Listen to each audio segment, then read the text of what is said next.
Okay, well, let's make a start. And can I just start, in fact, by welcoming everybody warmly to Christian Climate Action's reflection on climate and colour. It really is lovely to see so many of you joining us for this. Our faith calls us to act in service and love as Christ's hands and feet in this world. And so, inspired by the example given to us by Jesus and drawing on a biblical mandate for righteous action and the example of social justice movements in the past, Christian climate action represents the Christians of Extinction Rebellion. So we are a group of clergy and lay people of all Christian denominations who support each other in prayer and in community to participate in a range of acts of faithful, non-violent direct action, from public witness to civil disobedience, as a meaningful way to draw attention to how critical the climate and ecological crisis is, and to urge those in power to make the changes that are needed. And we recognize that the issues of racism and of the climate and ecological crisis are deeply intertwined, and it's very difficult to extricate one from the other. And that was one of the things that led us to this event. In fact, it was on the first day of our uprising in October 2019, when we saw that Chine MacDonald, who's PR lead and PR media lead, in fact, for Christian Aid, had tweeted, and I'm going to read her tweet.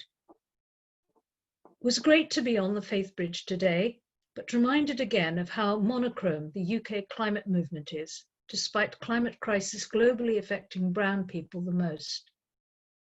How can we change this? And should we? Does it matter? So I would say it matters, because as she says, people of colour are already most affected and yet least heard within the climate crisis.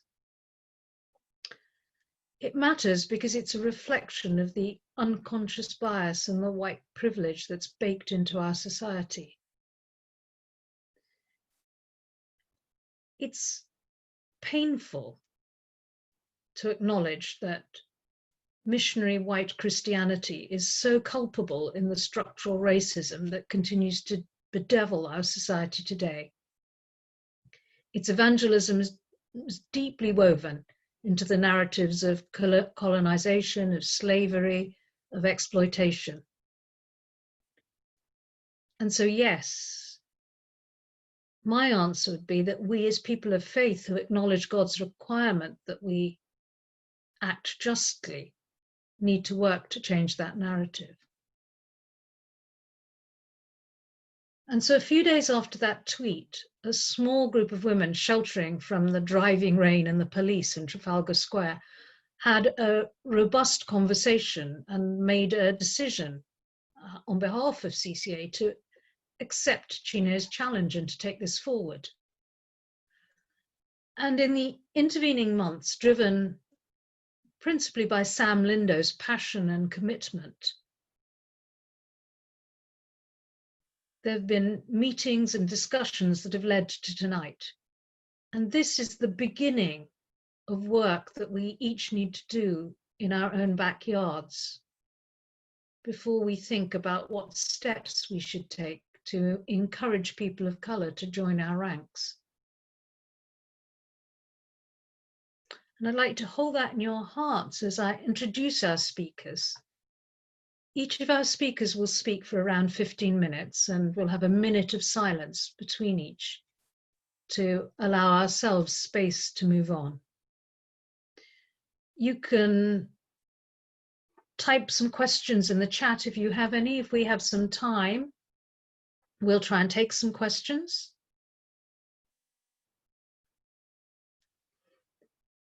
And let's just stop then for a moment, just to take 3 deep breaths. to bring ourselves present into this space and to ask the Spirit to open our hearts to what we're about to hear.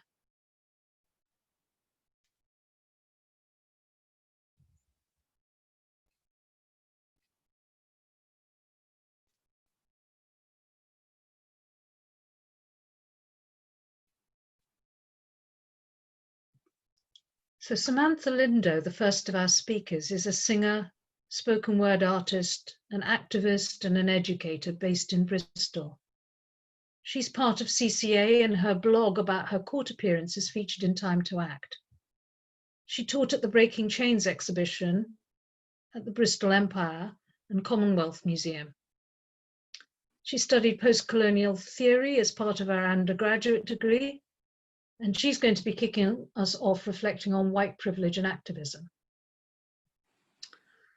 We'll then hear from Azariah France-Williams, who's a priest in the Church of England, based in Manchester, and is the author of Ghost Ship, Institutional Racism in the Church of England, which was released in just a few days' time. He's also written a recent article in The Observer revealing the barriers and biases faced by minority ethnic clergy in the Anglican Church. He's part of Heart Edge, which is a community.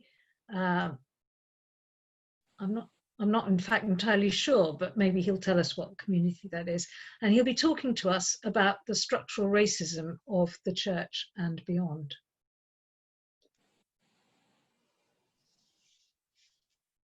Hannah Malcolm, our third speaker, is an Anglican ordinand and a PhD student on theology of climate and ecological grief. She's the founder of CCA Manchester. She's the editor of a new collection for SEM Press, drawing together stories, poems, and essays on climate grief from across the global church. And this will be published later this year.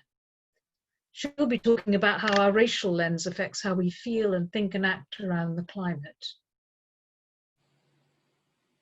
Our last speaker is Sarah Jane Niajai, who works for Christian Aid, bringing together majority Black church leaders around the issues of climate justice in preparation for this year's COP26. She has a background in mental health and wellness for Mind UK, and has worked on a number of programs to build the resilience of marginalised communities for over 10 years. She'll be speaking to us about the climate movement from the perception of people of colour in the global south and in the UK. So over to you, Sam. Thank you, Melanie. Good evening, everybody. As you've heard, my name's Samantha Lindo. I live in Bristol and I've been part of CCA for just over a year. My grandparents came to the UK in the 1950s from Jamaica, and my grandfather was one of the first Black Anglican vicars in the UK, and he served just outside London for about 40 years. As you've heard, I'm a singer and songwriter, and I try my hand at poetry as well. So I'm going to perform a piece called Naming the Water. It's about the experience of being arrested last April for taking part in civil disobedience to demand government action around climate change. It narrates how, as a mixed race person, having explored my Black heritage and identity, how my experience with the police catalysed this process of naming the water, of becoming truly aware and taking responsibility for the white side of my heritage also, the privilege it holds, and that, you know, something in the system of white supremacy often remains invisible. So I'm going to do that for you now. It's called Naming the Water.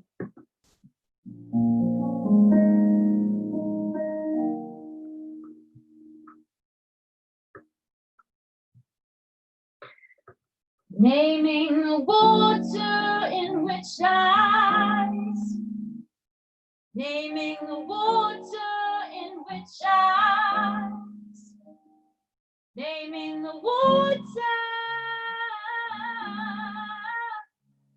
naming the water in which I swim.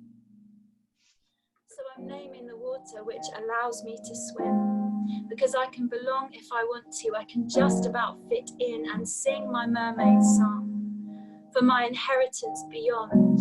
I pick my treasures from the wreckage and the stories long gone with those merchant ships. But I am in the water, and the water is all of this, which is invisible and all around. And now I hear the immeasurable sound of anger as it echoes down the halls, as it bounces off the metal and the tiling on the walls, like in Brixton, Birmingham, Bristol, but now Bromley. And I am here, and I can see that to me, the water is given, although this time in a plastic cup. It's measured and then delivered and then topped up through a hole in a double-bolted door, for which I smile and I say thank you. Naming the water in which I swim, naming the water in which I swim, naming the water, naming the water in which I swim. I see flowers in reception from those who stayed here too. Courtesy of Her Majesty, they took the room, but by choice, and just for a night. And they were quenched by the waters of an unearned right of privilege, boiled up into tea, hot to touch and pale to see. But blindness tends to obscure the view of a history when it wasn't you. No, don't be angry, that's not how we should be. No, I don't remember because it was never me. I've always felt safe. I've always been in the right. And this has always been invisible because this has always been white. Naming the water in which I swim. Naming the water in which I swim. Naming the water. Naming the water in which I swim.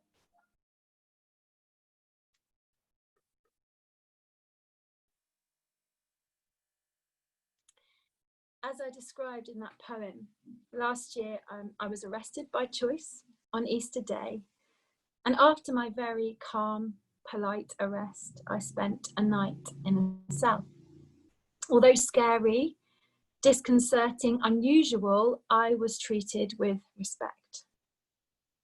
The night before, however, there had been a free festival near the protest site in Marble Arch, and I'd watched officers police thousands of black youths leaving the area. It was a very different dynamic. During that night in the cell, I was kept awake by visceral screams, shouts from officers, from arrestees, and I imagined the scenes. When I finally was released the next day, relieved, exhausted, emotional, on turning on my phone, I saw tweets, news articles, debates raging, not just about the protests, which were in themselves controversial, but about some well-meaning white activists whose actions were being called out as racist. I had an explosion of feelings inside. I expected the press to not be on side with the protests, but I did not expect the criticisms to be around race. Flowers had been delivered to the police station in Brixton. To all the kind souls at Brixton Police Station, for all you have done with decency and professionalism. This was well-meaning.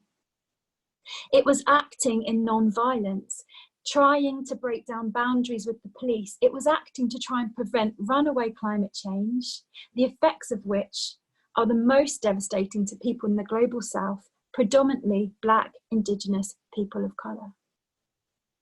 However, groups such as Wretched of the Earth and Black Lives Matter understandably met these actions with a deep suspicion, considering the station's part in Britain's ugly history with police brutality, riots, and the deaths of Black people in police custody.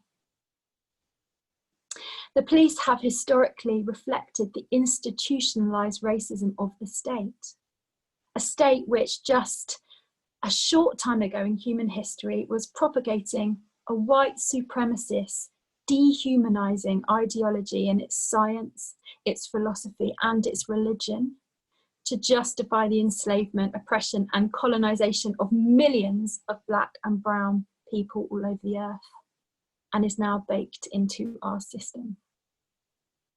Although these flowers were not explicitly racist, what they did was expose blindness. Blindness to other British people's histories, to white privilege, and to the hurtful and minimising impact that these actions might have. I felt confused, guilty, angry. I wanted to distance myself from the actions of those activists, but the truth is, I was not exceptional. I had been part of that too.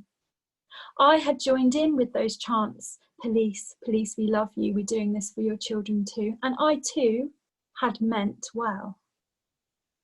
I felt defensive. Here was an intersection of my identity, two tectonic plates colliding. As part of becoming who I am, as a person of mixed race, I have claimed and explored Black identity in myself and my family. But what about my whiteness? Although it's clear I'm not just Caucasian, I do pass as white. I understood intellectually, but largely based on the class of my Jamaican grandparents and my light skin privilege, I have not had the type of lived experience with the police that could allow me to understand this experientially. This was a blind spot for me, as it was for many others. The poem is called Naming the Water because we live in a society where, although changing, whiteness has been set up as the norm. It can be invisible. If you're white passing, it can feel normal. What you live and breathe, your experience can seem the universal. This unearned privilege of being white in a system of white supremacy is that it invisibly rewards whiteness and can therefore make people blind to the reality of those who do not have that privilege, thus upholding and perpetuating it. As part of Naming the Water, I'm just going to introduce 3 concepts that I can identify in this story, that I will dive into more in follow-up sessions, but I think they will be useful in starting to structure our reflections on how people may be unknowingly complicit with racial injustice in activism or in everyday life, and how through education, awareness, and action, they can begin to dismantle it from the inside out. So first of all, I think it's important to define what white supremacy actually is. So by white supremacy, I do not allude, only to the self-conscious racism of white supremacist hate groups. I refer instead to a political, economic, and cultural system in which whites overwhelmingly control power and material resources. Conscious and unconscious ideas of white superiority and entitlement are widespread, and relations of white dominance and non-white subordination are daily reenacted across a broad array of institutions and social settings, including the police and in education, etc., etc. In Time to Act, Anthony Reddy explains that the white supremacy, that served to justify slavery, colonization, and genocide effectively, is also deeply intertwined with greed, capitalism, and climate breakdown. The disproportionate impact of climate change on Black and brown-skinned people comes on the back of 500 years of exploitation of their bodies. It's a compound disaster, adding one injustice to another. So in light of this, when thinking about racism, we need to, 1, focus not just on extreme acts of hatred, but how one's actions unknowingly or knowingly uphold this system of white supremacy. 2, know that it's not enough to just not be racist. Passivity in an oppressive system, as we know, is complicity. We must be actively anti-racist and work to dismantle those structures. And number 3, recognise that the inequality crisis is intertwined with the climate crisis.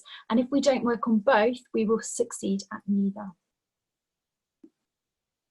Next, white privilege, which is explained by Peggy McIntosh as an invisible package of unearned assets that she could count on cashing in each day, but about which she was meant to remain oblivious. White privilege is like an invisible, weightless knapsack of special provisions, she says, assurances, tools, maps, guides, code books, passports, visas, clothes, a compass, emergency gear, and blank cheques. She famously listed 50 privileges that accrue from being identified as white, ranging from the ability to shop without the threat of being followed by security personnel, to the possibility of living free from harassment, to the option to act however you chose without being seen as emblematic of an entire racial group. And to me, being treated well by the police in comparison with others. And finally, white fragility.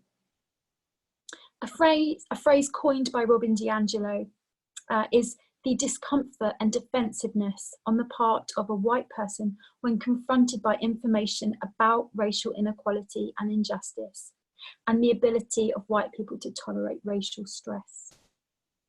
This phrase has its limitations, but I mention it as I think it could feel really easy to feel a bit fragile, as I probably did when I read that press about the flowers, about letters received from Wretched of the Earth, and dismissed them with all the other expected criticism.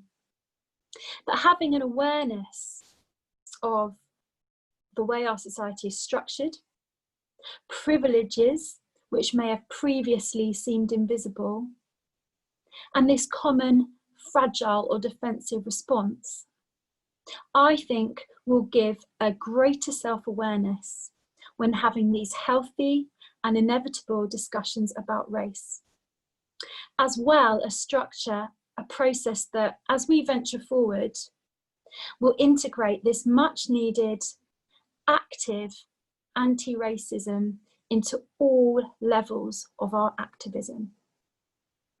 Thank you very much for listening.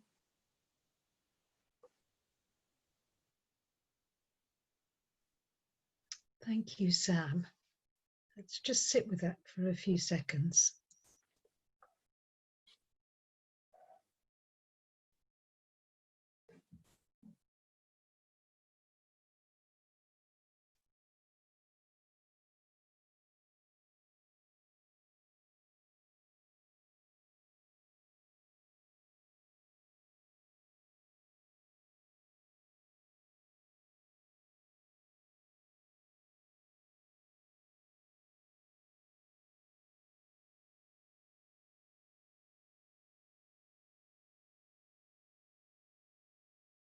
Azariah, would you like to take us on from there? Certainly. Good evening, everyone. I have written a book which is released this Friday called Ghost Ship, Institutional Racism and the Church of England, and I'm going to begin by reading a section of that book. In this book, I'll be looking backwards over a 30-year period of the Church of England. I'll be looking around at people of colour and looking forward to what a new type of church for all and with all and by all could be. Within communities in which we live, the colleges where clergy train, and the churches that people like myself lead. A poem. It is the night. White superiority, British aristocracy, take aim, blame, bame. Are you colour blind? Your colour binds. When black is lack, stretched on the rack, seen through your eyes, black lives are lies. Fluency in your language doesn't mean it's our mother tongue. The system is unequal. Bring the sequel. Are you brave enough to get the job done? I remember attending the church youth group bonfire night trip as a teenager. I was there with two older cousins, toffee apple in one hand and sparkler in the other. As our sparklers died, we retreated a little way from the fire. We were cold and huddled together, equipped with hats, scarves and gloves. The evening wore on, and it was time to board the minibus to return to the church. The white youth leader shouted our names, as he couldn't find us. We were mere feet from him. We stepped forward into the light of the fire, and he laughingly said, "Because you're black and it's dark, you lot are invisible, unless you keep smiling." We all left and boarded the bus. This was a very familiar comment to me. Unless you smile, we can't see you. There are many black church members hidden in the shadows of their congregations, awaiting someone who knows them by name to call them into visibility and invite them into a sense of calling and vocation. I've been smiling for a very long time, seeking to remain visible, loved and liked. My face is aching and the smiles are turning into tears. The Church of England has been encouraged to take inclusion seriously. In the last couple of years, at a church I led in suburbia, we had a visit from head office to our church council meeting. These visits can feel a little like an inspection. We had documents stacked high on tables, inventories, open registers, and details of works done in and on the building, which we refer to as the fabric. I'm the only person of a visible minority background within that group. The senior figure asked the group, "How are we doing on diversity in this church?" A colleague of mine, without skipping a beat, pointed at me and responded, "He answers that." And everybody left. And I was plunged into darkness, smiling for grim life. I too laughed, my laugh a little louder than the others, attempting to mask the discomfort that the playful riposte had prompted. Something of my organic fabric felt torn at that moment. The diversion caused by the laughter meant we did not think about the question now buried beneath the mirth. We clambered back into more settled questions and responses, questions we had answered before, variations on established themes.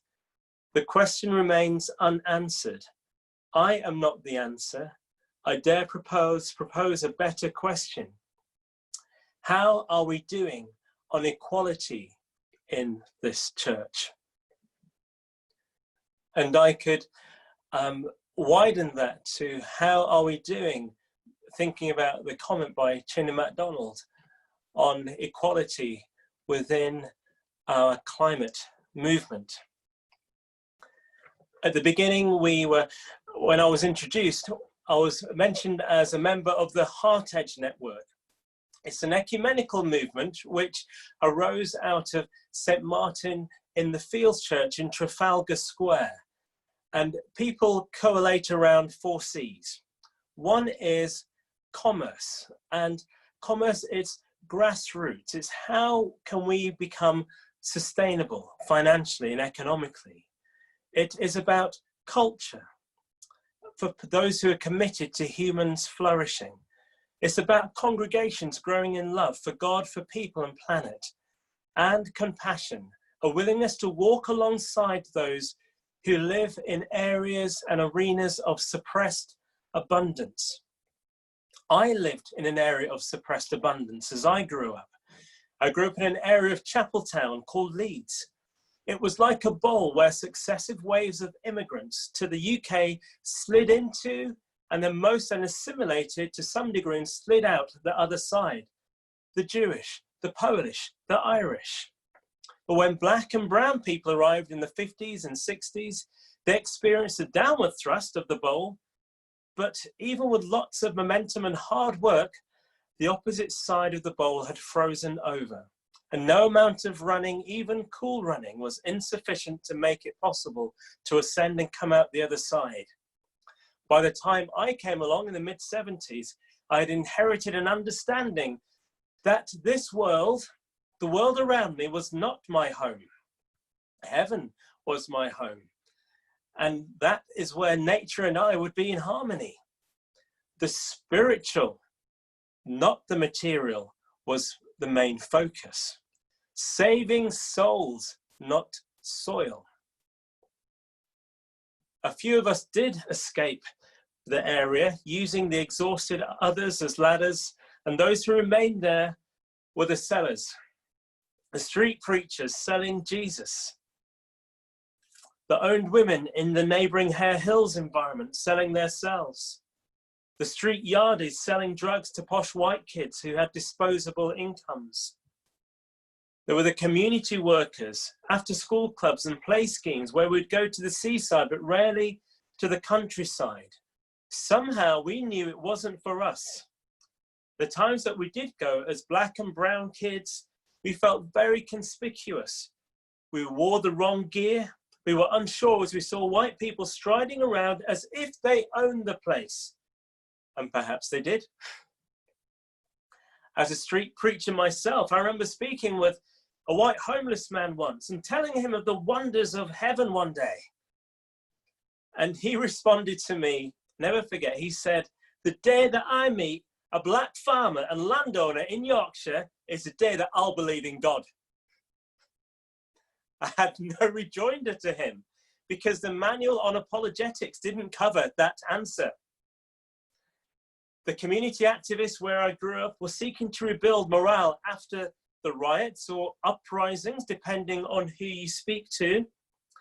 You see, for us, we were trained that the police weren't watchdogs to protect us, but guard dogs to protect us from others. We felt as if we were disposable as people. We were laborers, not leaders. If you're treated as disposable, the outer climate begins to reflect your inner climate. The outer world becomes disposable too. The environment became as unloved as many of us felt. I wanted to escape the context, not engage with it or be an agent of its healing. But we had a garden. It was just my mum and I. In fact, we had two, the front and the back. Mum knew she did incredible things in the back garden with two strips of soil and kept a neat lawn framed with red, pink and white roses at the front. It was her pride and joy. You see, it's what she owned and it is what she loved. You love what is yours. It also transported her back home. You see, she was from Nevis in the West Indies, and many people had small holdings and a little acre or two of land. She grew fruits and vegetables as a child. There was livestock which provided the family and a little extra for the market. Meat was a treat, a rare added special morsel of an animal she and her sisters had played with and reared for a special occasion to make them feel that they had arrived. In fact, in her village, her family were lovingly nicknamed the Cotton Ground Whites, because having meat was seen as that's what white people had. White people ate meat. So if you were eating meat, you were like white people. You had gone up in the world. It was an aspirational move. Same as being Anglican. To be an Anglican, you were seen to be the top of the church tree, and you were closer to white and to the ideal. My grandfather, my mother's father, was a skilled fisherman, and again, he caught just enough for his needs. When I went to the island a few years ago for a visit, the point of pride with globalization was their first KFC restaurant. The Western aspiration in full flower, while fruits fell unnoticed from the trees. There's been a rise in natural disasters, particularly hurricanes, and the devastation is getting worse. When those of us who parents, grandparents were born in the Caribbean are not meant to feel at home in the UK, we idolize there.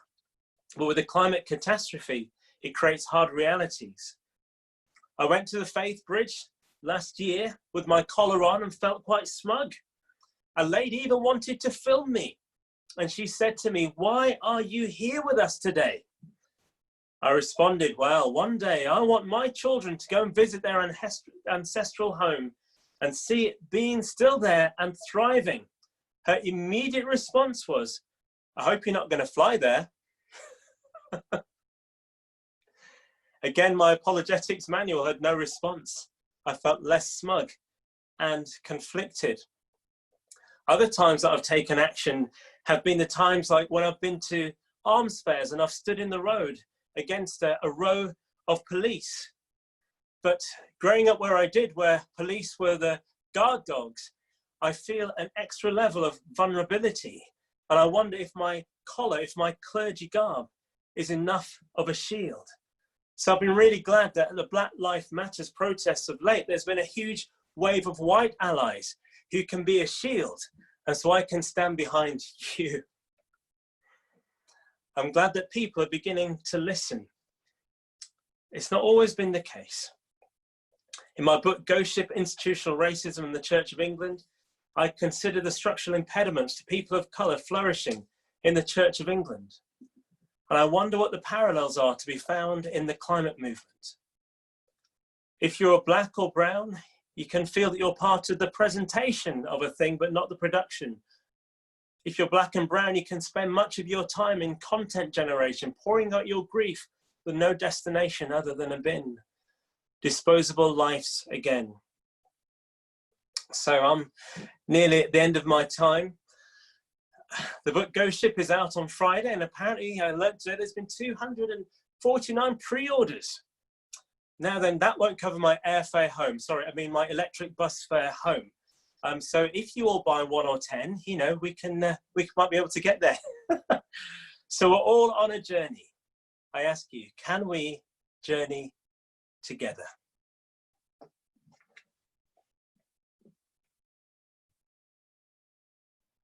Thank you so much for that. I think another few moments of silence so that we can all think a little bit on what you've said before we move on.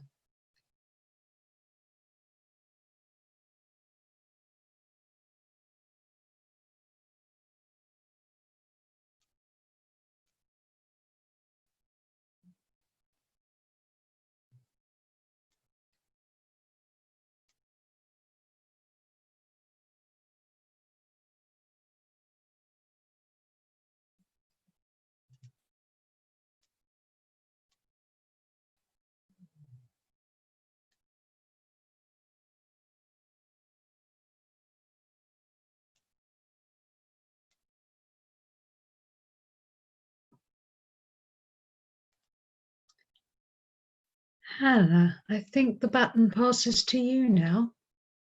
Thank you, Melanie, and good evening, everyone. Thank you to Azariah and Sam in particular for inviting me to be part of this event. It's great to see so many of you here. So over the next, be about 15 minutes, I want to reflect with you all on the themes of grief, power, and whiteness. So as Melanie mentioned, a lot of my work is around climate grief and ecological grief and related experiences. And over the last 10 years, we've seen a sudden and rapidly growing interest in naming our experiences of climate breakdown, ecological collapse, and animal extinction. There's been an explosion in the number of people reporting grief, anxiety, and traumatic stress as a result of the increasing frequency of extreme weather events, the ongoing loss of flora and fauna, or a growing awareness of the existential threat that climate breakdown represents. Descriptions of this trauma only recently emerged in English, though they have a longer human history. And for many of us involved in climate activism, there's a tipping point for our knowledge about a dying world, where our grief feels like it can't be undone. I've reached that tipping point myself and cannot now go back, no matter how much I try to guard myself against future exposure to the relentless cycle of bad news. So what does this experience of climate grief have to do with a conversation about racism and climate justice? Well, I'm beginning with the idea that our desire for climate justice does not emerge directly from scientific findings about global average temperature, but from our response to those findings. We respond to a dying world out of love and fear. Grief, anxiety, anger, melancholia, these are the trigger points. We assume these responses, which we often call emotions, are spontaneous, natural reactions to the world around us, and so we encourage each other to express them as a healthy way of coping, or even a spur to change. But our emotional responses are not all equally good or equally true. We learn how to respond to the world based on our experiences. Our context shape our expectations and values, and thus our responses as well. Grief is learned behavior. We are constantly learning what is worthy of our grief and what is not, and whose grief matters more to us. The ways emotions are expressed in the climate movement are a mirror of our underpinning experiences of the world, and these are experiences filtered by our access to power. In May, Nyla Burton published an article for Vice with the title, "People of Colour Experience Climate Grief More Deeply Than White People." She wrote, "Anyone can experience climate grief regardless of their identity, but for us, our grief and our anger is rooted in centuries of painful history and the current ecological violence hurled at our communities." She powerfully presented a case for climate grief as racialized, focusing on her experience as a woman of colour. The histories of colonialism, genocide, slavery, and systemic racism are intertwined with the history of the earth. And she points out that these two histories, these two griefs, cannot be disentangled for Black and brown people. If this is true, then it must also be true of whiteness, that our history of colonialism, genocide, the slave trade, and perpetuating white supremacy cannot be disentangled from how we feel about the earth now. The grief of white people over the death of the earth is as much shaped by our experience and histories as it is for our Black and brown siblings. It is incumbent on those of us who are the product and beneficiaries of white supremacy to examine our climate grief critically, carefully, with a desire to orient ourselves to God's purposes for grief, rather than our own. Now, this is not to say that the emotions of white people are somehow more innately marred by sin than the emotions of people of colour. Rather, it is to say that sin feeds on power, and we must be watchful. In January, the world looked on in horror as bushfires across Australia spiralled out of control. Australians huddled on beaches as the sky turned to smoke and ash. 28 people died, 150 homes were destroyed, and there was devastating loss to wildlife. The images of burnt animal bodies stuck on barbed wire fences rightly triggered fear and disgust. People from across the globe sent outpourings of love, prayer, and donations, as they should. I lay awake at night, sleepless with dread, as I followed updates on the destruction. I prayed for rain. I have no Australian friends or family and have never visited the country, but I felt compelled to participate in the groaning of Australian earth. In April, 80,000 people were displaced by heavy flooding in the South Kivu province of the Democratic Republic of Congo. 15,000 homes were destroyed, and we do not know exactly how many died. The province is home to nearly 1 million internally displaced people, a result of ongoing civil war, funded by slave labour mining, which repeatedly and persistently destroys the earth and her creatures, human and non-human. Violence and poverty have driven the illegal bushmeat trade, with over 1 million tons of wild animals killed every year. The story of ecological destruction in that country is the story of technological wealth in the West. I have Congolese family members who arrived in the UK as teenage refugees and were cared for by my parents. The story of that country is part of the story of my family. And when I heard about the flooding, I felt a pang of shock and sadness. I sent some money, and then I forgot about it. Whose grief merits our attention? I am not trying to directly compare the severity of events in Australia and the Congo, nor am I saying that it is inherently wrong to feel more grief for one than the other.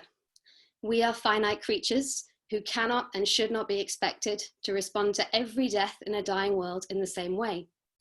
Our social networks influence us to feel grief about something we hear more about, or events that feel more unusual. If grief is an expression of love, our grief takes on the shape of the places and creatures to whom we belong. Our losses are particular: creatures, seasons and rhythms, futures, forests that we know or feel connected to. This is not intrinsically sinful, but our feelings of grief are not just bound by space. They are racialized, politicized. We are taught, through exposure, through culture, to feel greater empathy for those with proximity to power, even while knowing that they have, in real measurable terms, suffered less. Those places on the earth where wounds are deeper, more intransigent, inextricably woven into history, are also those whose wounds are not grieved in public. I think we are slowly beginning to acknowledge that the grief of some humans is heard, makes headlines, and provokes response more readily than others. And we are trying to make restitution for this, but we've yet to fully accept the ways whiteness also manifests in the content of our grief. So what do we grieve, and why? Climate grief in the minority world, the predominantly white world, is often characterized by grief over the future. Again, this is not wrong in itself. People across the whole earth share this fear for the well-being of their children or grandchildren, but at least part of what we grieve is the loss of luxuries and possessions which we've only received as a result of violence, slavery, colonialism, neoliberal capitalism, our insatiable greed. The very sources of the destruction of the earth have created the conditions whose loss we now mourn. Perhaps you're listening to this and thinking, no, you misunderstand. I would happily give up these false comforts to create a sustainable future. I'm not grieving the loss of foreign holidays and new clothes. I'm grieving the collapse of civilization, the death of the earth. And I'm sure that for many of us present, that is true. But even our apocalyptic fears are racialized. We know deep down that we will not be on the wrong side of the seawalls which shut out climate migrants. We risk losing a stability that many people in the majority world have already had taken away from them, and which grows increasingly improbable. A related example of how whiteness shapes climate grief is how easily we express despair. Climate doomerism in the minority world is a growing kind of hubris. This despair rests on the assumption that the future is known and nothing can be done. Whiteness is founded on the assumption of a superior capacity for rule, seized through violence against land and people. We've imagined ourselves as the great problem solvers and architects of the earth. Perhaps we are now pricked by guilt at the cost of our position, but we still assume that our position is the one from which improvement or even salvation will emerge. That is, if it is to emerge at all. It should not surprise us then that when we fail to prevent the continued assault on our fellow creatures, we struggle to imagine that an alternative other than destruction is possible. The growing dominance of despair narratives is a warning to us that our grief both reflects our power and wields it. As I sit in the heart of global wealth accumulation, I can picture the future and assume that I will live to see it. We are never the ones who die first. And as those with greater proximity to power, our despair threatens the flourishing of others. And finally, I want to briefly reflect on those emotions associated with climate activism that are not grief or fear or despair. It's not just climate grief that participates in whiteness, but other emotions associated with activism. Unaccustomed to powerlessness, easily prone to despair, we seek the kind of emotional relief that can only be produced by feeling that we've sacrificed part of ourselves for the greater good. I've closely followed the stories of white activists experiencing euphoric peace and joy while getting arrested or sitting in the cell of a police station.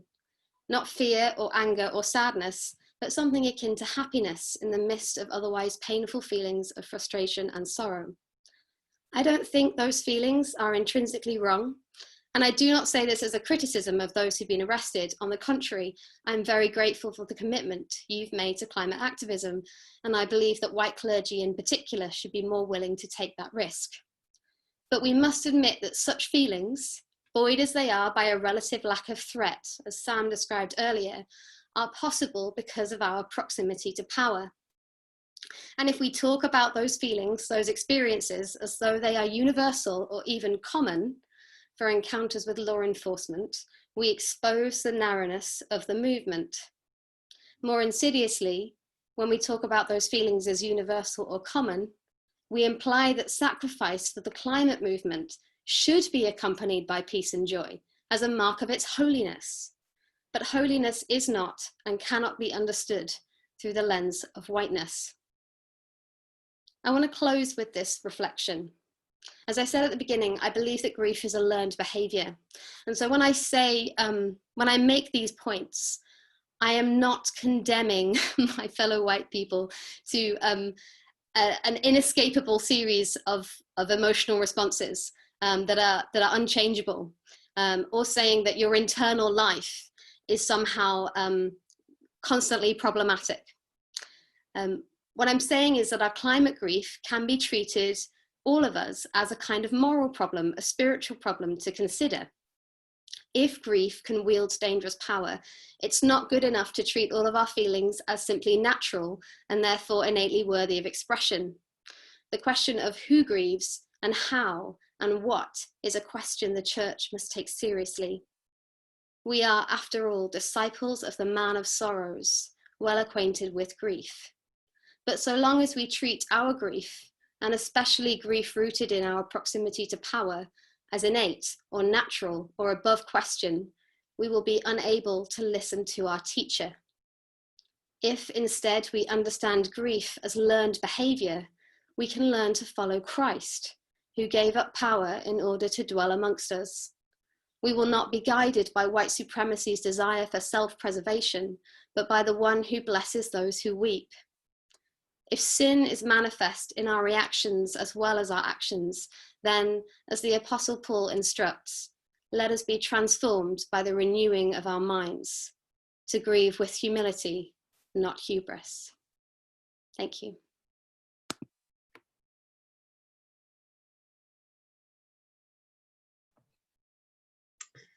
Thank you, Hannah. I think that we really do need some time to sit with that. That was a significant challenge to the way that many of us feel and act.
Sarah Jane, are you ready to round us up with some perspectives about the climate movement, looking at it from the framework of people of colour? Yes, of course. Yeah. Thank you.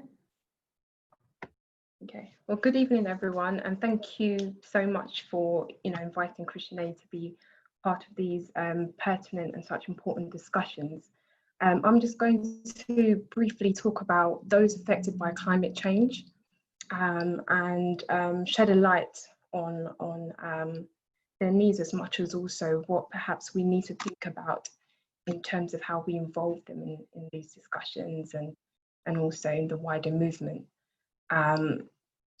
Because the reality is that this is more than just representation of people of color. It's also about changing the climate narratives and putting people mostly affected by climate change back at the heart of what is a global issue. And since it is a global crisis, we can't default all the answers to a certain section of society that is white middle class and overrepresented in the movement. We need everyone at the table, including Black and brown people in the UK and the global South.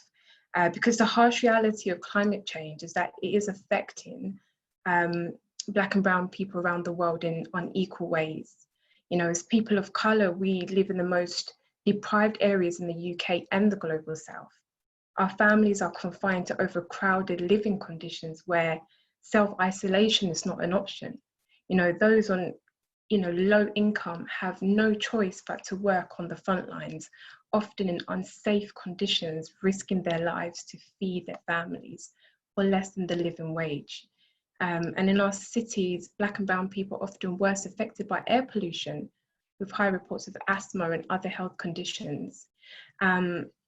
And the language around climate change is too scientific and alienates people of colour. What does net zero mean to a farmer in Kenya who hasn't seen rain for 2 years, whose land has dried as a result of the drought and no crops is grown on that land to feed his family? And worst of all, his pregnant wife can't get proper nutrients to birth a healthy baby. And as a result, she has to walk for miles in a scorching heat to find water. His kids can't go to school, and even if they can, it's on an empty stomach because they can't concentrate because they haven't eaten for 3 months. This is the impact of a world without net zero emissions. And this is the same story that I often saw over and over again when I went to my hometown in Ghana, but this time it was relating to flooding. And the farmers' stories are missing discussions about climate justice, which skews solutions to tackle what we need to admit is a global crisis and need diverse voices and views at the table. Because the reality is that for those living in devastating conditions and seeing the impact of climate change, net zero goes beyond stewarding household consumptions of water, meat, heating in the UK. It becomes more than just being mindful of the amount of water we use and thinking about positive actions we can take together to speak up for people whose personal agency has been oppressed by their circumstances and systems that cause them to believe that they can't change anything. So we need to speak up for them and involve their needs in the discussion on climate change and climate justice. But I think what is most important is that we need to also think about our starting points and our frame of reference when coming into discussions around climate change and the wider movement, because many come into the movement through a love of nature and ecology, which is important, because that's relating to the green issues that affect our planet. But that sometimes it can often overshadow the brown issue, which looks at the human stories of people of colour and faith in Africa, India, and other parts of the global South, mostly affected by climate change. One frame of reference comes from what our actions are doing to the environment. And the other frame of reference is about inequalities caused by climate change. And it's the paradox of the green and brown issue. Both are really important and has worth, because we live in a community of life that needs air, clean air, water, food, shelter, access to good healthcare, and equality of protection, because our humanity survival depends on it. But I find it very, very interesting, the voices that the media, the movement, and the world validates. And we see this in the cropping of the Ugandan activist Vanessa Nakate, out of a picture opportunity with Greta Thunberg, and I'm not discounting how instrumental Greta has been to the movement, but it's just interesting what voices are seen as more important than others. Recognize that when it comes to this issue, we're not talking about the same things.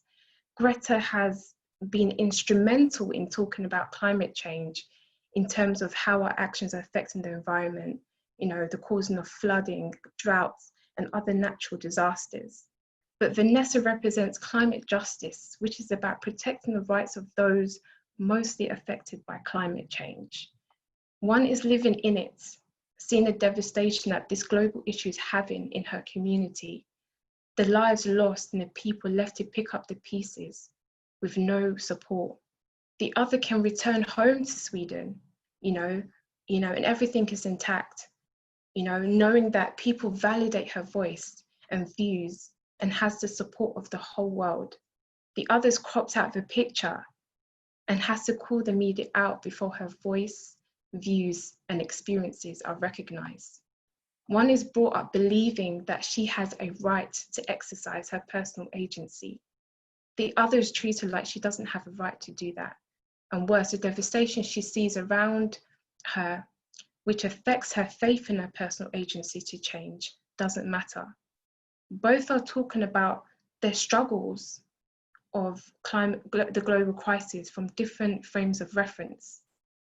And the reality is that this global crisis affects all of us, but it's interesting which voices are validated. And the reality is that, the answers to such a global concern cannot be left to one community because it affects everyone. And the stats say that climate change is to increase poverty by 2050. So we need everyone's views, voices, and experience, to be able to make not just a positive change, but one that is sustainable.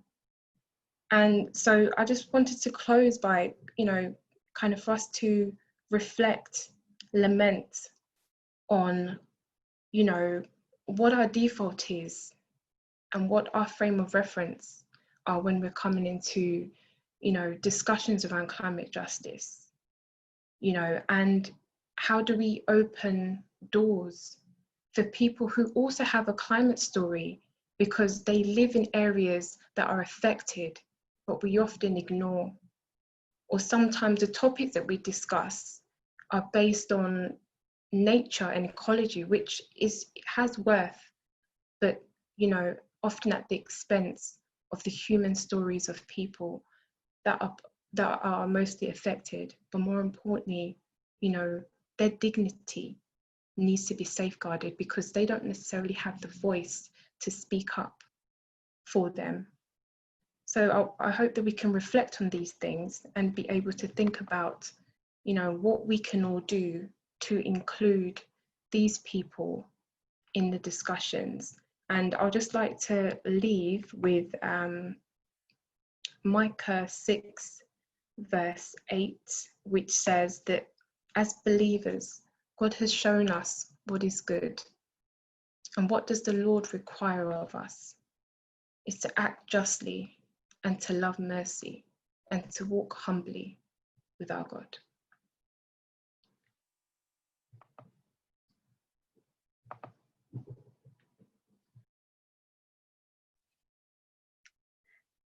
That is one of the most profound statements that the Bible contains.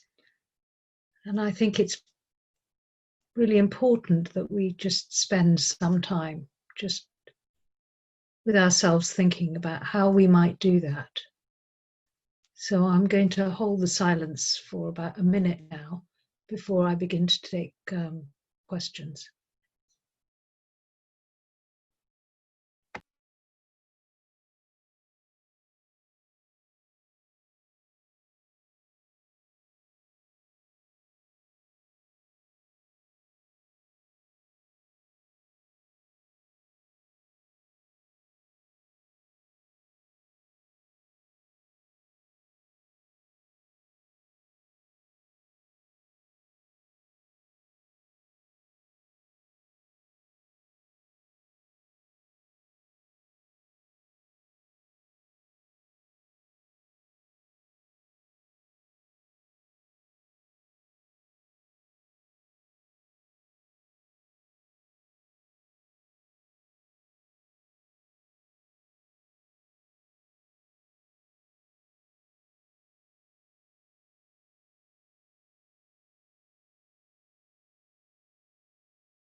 thank you for all those perspectives and talks, but can I now just ask some questions?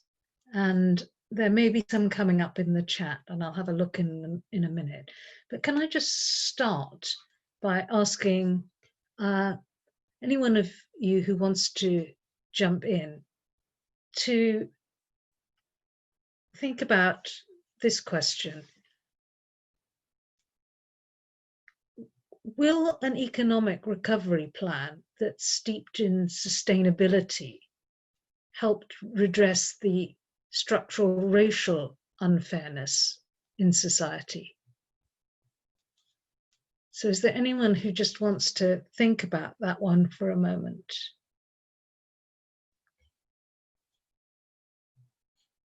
Please feel free to unmute yourself. Do you think we can begin to address issues of racial injustice as we rebuild our economy?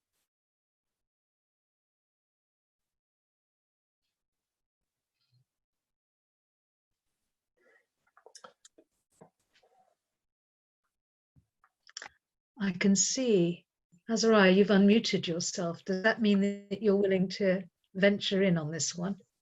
Sure, I've got a thought, and also Samantha's unmuted as well. So happy to go ladies first. No, you first. I'll follow. Okay, so I'm thinking in my context, which is within the Church of England, the House of Bishops have recently announced a commission to have a real sort of root and branch assessment and look at institutional racism and doing what they can to eradicate it. I'm speaking to someone who's been involved in this. One of the things that they let on was that they weren't sure how well funded this was going to be. And the Church of England, like so many of our institutions around the world, is trying to think how to begin to build up our economy again and to sustain what we have to do. And so one of the things that I speak about in the Observer piece was that something has to be ring-fenced. Money has to be ring-fenced for this. It has to be, there's got to be funding for the commission, for the length of the commission, and also the length of the implementation of it. And I think that there's relevance with the wider society as well. So, just the week before that, Boris Johnson said that there was going to be a commission on racism within the country more widely. So I think there's got to be generous and ring-fenced funding. It's got to be a set thing. For me, as someone who has been more involved in things like going to arms fairs, we ring-fence our weapons budget very carefully. And so I think that there is the potential, if we act with will, and also it can't be dependent upon the personality in the driving seat at the time. This has got to be something which is irrespective of who is the profile person. This has got to be something that is ongoing. So they're just a couple of thoughts I'll throw in. Sam, did you want to add to that? Yes, it was kind of coming from a slightly different angle, and what I say is prayerful, and it's how I would like to speak prophetically into our recovery. But I feel that there is an opportunity for a kind of taking inspiration from a biblical concept of jubilee. At this point where we are, where we're needing to invest in the economy, we're needing vast amounts of green investment and infrastructure, and we're also needing to unprecedentedly prioritise the economic well-being, the education and the support of Black and brown communities in the UK. And I feel like these things, these kind of three threads, are a real opportunity, and I especially see that opportunity in Bristol, where I am at the moment, where I feel like there's this chink in the kind of strongholds of these systems, where there could be pioneering projects really to redistribute and give communities, give Black communities the levers of power and the foundations in our next chapter. So and give them an unprecedented head start in that. So I feel like there's a real opportunity. I'm not saying that that is going to happen, but I pray that and prophesy that and encourage in our communities, especially in Bristol, to do something very daring around that. Thank you, Sam. Another question that's come up in the chat is associated with something that was asked before. So I'm going to pitch them both in together and ask anyone who wants to comment on that from our speakers. The question in the chat was, Martin Luther King was disappointed with the white moderate, and the Church of England are white moderates. What can we expect? And the other question that we had beforehand was, to what extent should white privilege be leveraged through civil disobedience in the environmental movement? Can it be used in that way? So there we go. Two thoughts that, or two questions we'd welcome thoughts on. I guess I'll briefly comment on the first one. As a white ordinand in the Church of England, I think what we can and should expect is the transforming and cleansing power of the Holy Spirit. And that's what we should be longing for.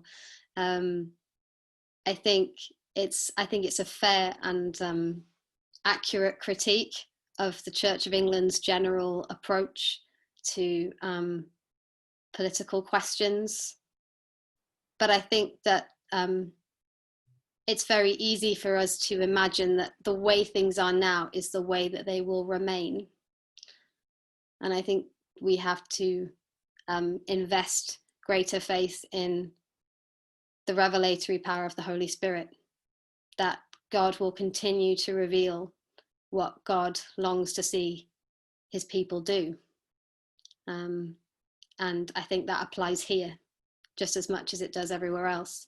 As part of that, of course, there needs to be greater reckoning with the damage done by the white moderation of the Church of England, which feels like a great segue to advise you all to buy Azariah's book, which will help to inform that conversation better. Yes. Does anyone else want to come in on the second part of that? Whether in fact white privilege should be leveraged through civil disobedience to gain attention for the environmental crisis. I'll just briefly speak on that. I think it can be, but provided that it works together with people of colour, you know, because, you know, there's great examples of many who've used their, you know, kind of privilege to be able to advocate and speak up for those who couldn't, and in some ways intervened rather than turning away or, you know, kind of closing their eyes to the inequalities experienced by people of colour in all systems where they felt left behind. And it's no different from their contributions to, you know, be able to support people in the Global South, for instance. But I think that it's got to also be done with people of colour to be able to, you know, demonstrate that actually working together can actually, you know, create a positive and sustainable result. Otherwise, it then further reinforces what we see, you know, in the media and other places as, you know, this is something that can only be done by, you know, kind of white people per se, you know, and it reinforces the sort of white savior kind of narrative, which many don't necessarily want to be attached to them, but equally, if that's all we see and is visible out there, it kind of skews those who are working in partnership with people of colour to be able to create change. Thank you, and I can see Azariah has definitely got his unmute. He's unmuted. So. Yeah. So I, you know, it's always good to read things in context, and I was looking up some of the letter from a Birmingham jail, and it wasn't all white moderates. So I'll read a little bit here. Where Martin Luther King said, "Perhaps I've been too optimistic. Is organised religion too inextricably bound to the status quo to save our nation and the world? Perhaps I must turn my faith to the inner spiritual church, the church within the church, as a true ecclesia and the hope of the world. But again, I'm thankful to God that some noble souls from the ranks of organised religion have broken loose from the paralysing chains of conformity and joined as active partners in the struggle for freedom. They've left their secure congregations, they've gone down the highways and on tortuous rides of freedom. Yes, they've gone to jail with us.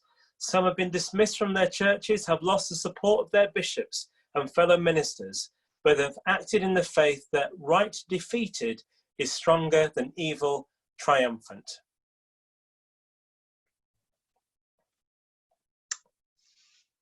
Thank you.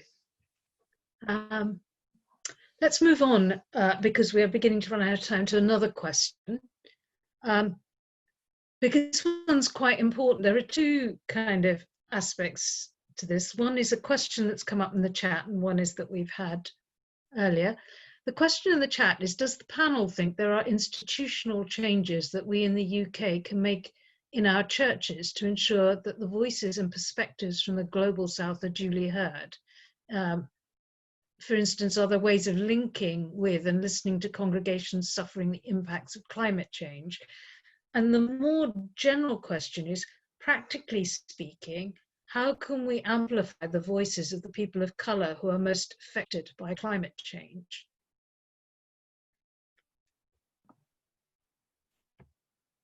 Yep, I'm happy to speak on this just briefly. I think, you know, first and foremost, what's really important is to see, you know, people of colour in both the global south and even here experiences as of value, first and foremost. And it's not something which, you know, we can kind of ignore and turn away from, but also be able to have that openness to hear it and see their frame of reference, and also think about how we can incorporate those climate stories in churches, whether that's in the sermons, to be able to raise awareness around that. Because, you know, there's many people, you know, churchgoers that are from different parts of the global south. You know, if they could only speak about their migratory experience, if we would start to see where they've journeyed from. And, you know, it's so touching to be able to some extent see and hear that, you know, church really values that experience and is talking about it in a way that sheds light but also gives it worth. So I think, you know, talking about it and incorporating into sermons, perhaps having a day dedicated to these things, you know, a Sunday dedicated to this would really kind of add value. But also, we can never negate the value of ecumenical ways of working. You know, churches who are already active on this issue and looking at changing the way that they're set up to be able to try and involve more people of colour, you know, at all levels in the church and even in the community, and looking at ways that their experiences relate to, you know, climate change and justice is a great thing. And therefore looking at ways that can partner up with them, team up with them to bridge that gap, as much as also organisations who are doing something around that on the ground and could offer support where relevant. Does Does anybody else want to come in on that? Just very briefly, something I think we haven't managed to be willing to make a step on is the distinction between listening to traumatic stories from the Global South. And I think organizations like Christian Aid and Tear Fund do a great job of trying to ensure that the voices of those who are most affected and who are most active in their own communities are heard and acknowledged in, for example, their resources for churches.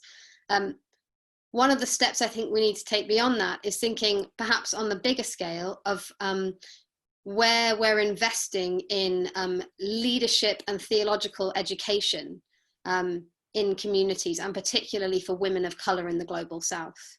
So I guess my like big C of E Anglican Communion vision would be a real shift towards investing in leadership and theological education for women in these most affected communities. And the reason for that is that we are very happy to hear sad stories and then accept that we're the ones who need to have control over the actions that are taken or the solutions. But there's a lack of willingness to transfer power. And really that power gets transferred when money gets transferred and access to education gets transferred. And that's kind of where I want to see our focus shifting. And that's big infrastructure stuff, but hopefully we can start to encourage ourselves to think bigger.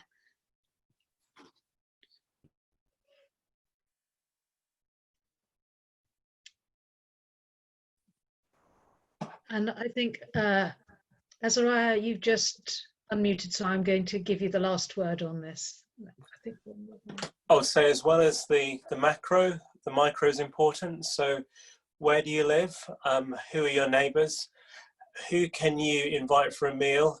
Who can you be the guest of? Is there a part of your town where there's a very different demographic to yourself? Why don't you go and be a guest there and see what it feels like to be the other? See what it feels like to not be, it's not on your terms, on your turf. And I think some of these micro movements can begin to prepare us for some of the macro change.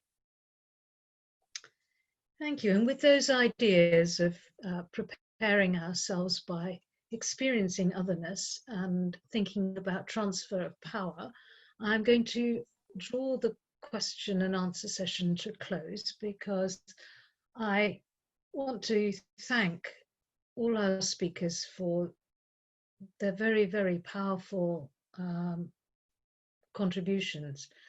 On a personal level, I'd like to say that in this intersectional world, like for many people, the privilege of my age and my class and my economic status shields me from the most abrasive impacts of my colour.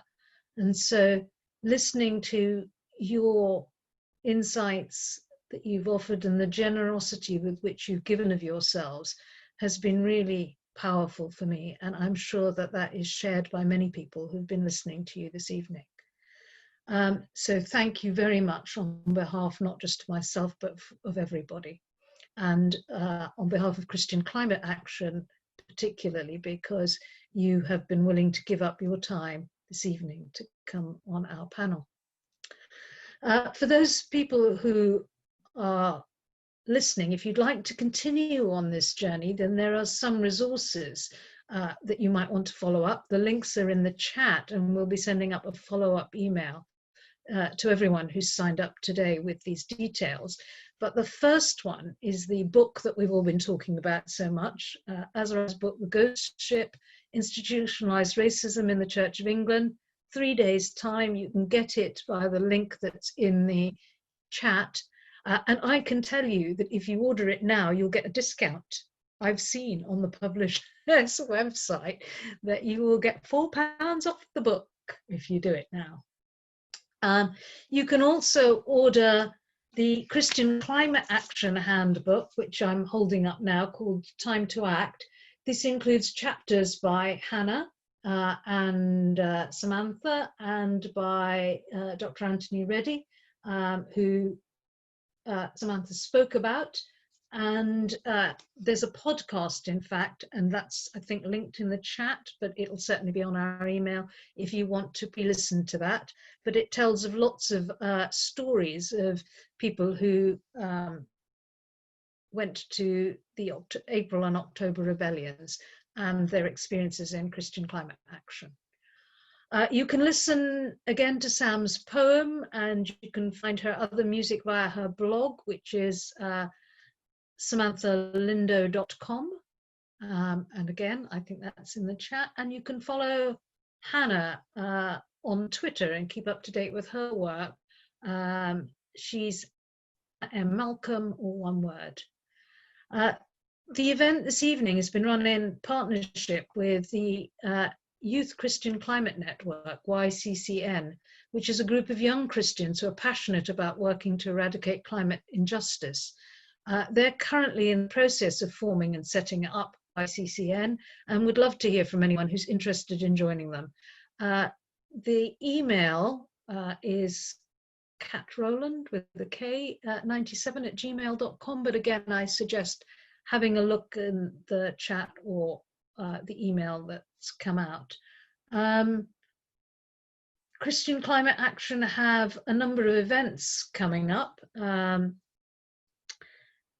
particularly in 2 weeks' time, on Tuesday the 21st, there is Reflections on Race, which is a chance to go deeper into this issue with Samantha, and she'll be looking at Layla Saad's workbook in the first week, and it's intended that this will be an ongoing group running every 2 weeks or so, and the people who attend the first group meeting will get a chance to choose the forthcoming dates, and that group might even be the bones of a working group in Christian climate action that will look at embedding the precepts that we've learnt about today in the way that we go forward. So that would be something particularly useful if you want to be further involved in thinking about this issue. Christian Climate Action also have Saturday sessions at 11 o'clock for 1 hour when we explore the biblical mandate for nonviolent direct action. This coming Saturday we have the story of Huldah from 2 Chronicles and 2 Kings.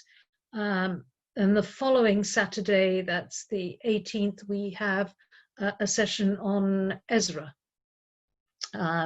So do visit our website and have a look at what we've got on offer. There are lots of resources there, and that is where this recording will eventually end up.